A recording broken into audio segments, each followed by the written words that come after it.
Many of us feel disconnected from others, left dissatisfied by getting and spending, distracted, anxious and stressed by modern life in general. We require peace of mind and purpose. Once we might have turned to religion to meet our non-material needs, but now for many this is no longer the case. The modern mind is increasingly alienated from the rigid dogma and ideology of religion, as well as its contradictions and hypocrisies.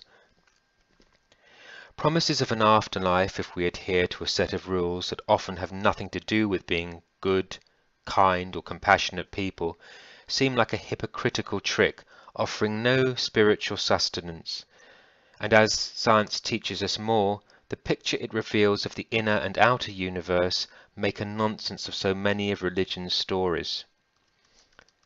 One of the key foundations of connected conscience relates to research into the powerful effects of kindness, gratitude, and mindfulness. These behaviors are actively cultivated in connected conscience because we can achieve optimum mental and physical states through them. A positive loop emerges where articulating kindness strengthens our conscience, and a strengthened conscience makes it more likely that we will articulate kindness as well as empathy.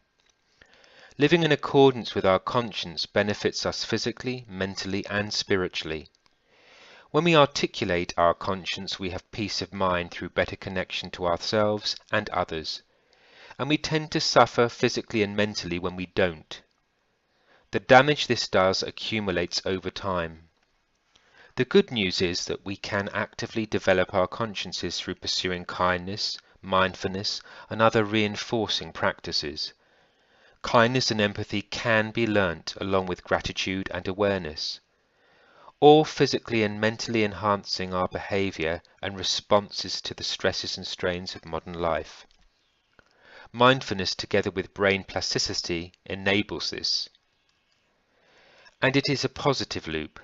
The more we exhibit kindness, empathy, compassion, self-awareness, the more we reinforce our conscience.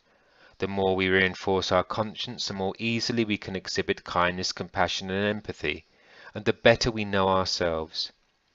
We can live connected lives, lives compatible to our developed, articulated moral cause, connected to self, connected to others, and self-aware.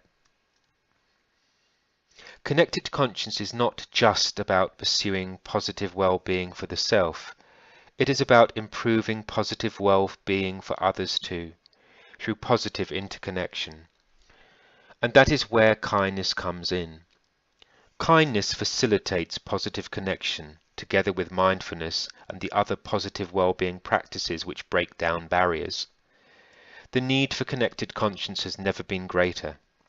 Unless we start to develop our consciences, start to interact with kindness towards ourselves and others, our civilization will not be able to cope with the increasing pressures that demographic and technological change bring.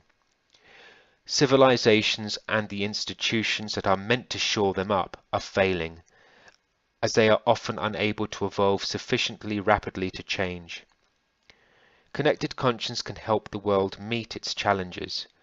Positive individual and cultural changes are not some idealistic dream. They are both possible and necessary.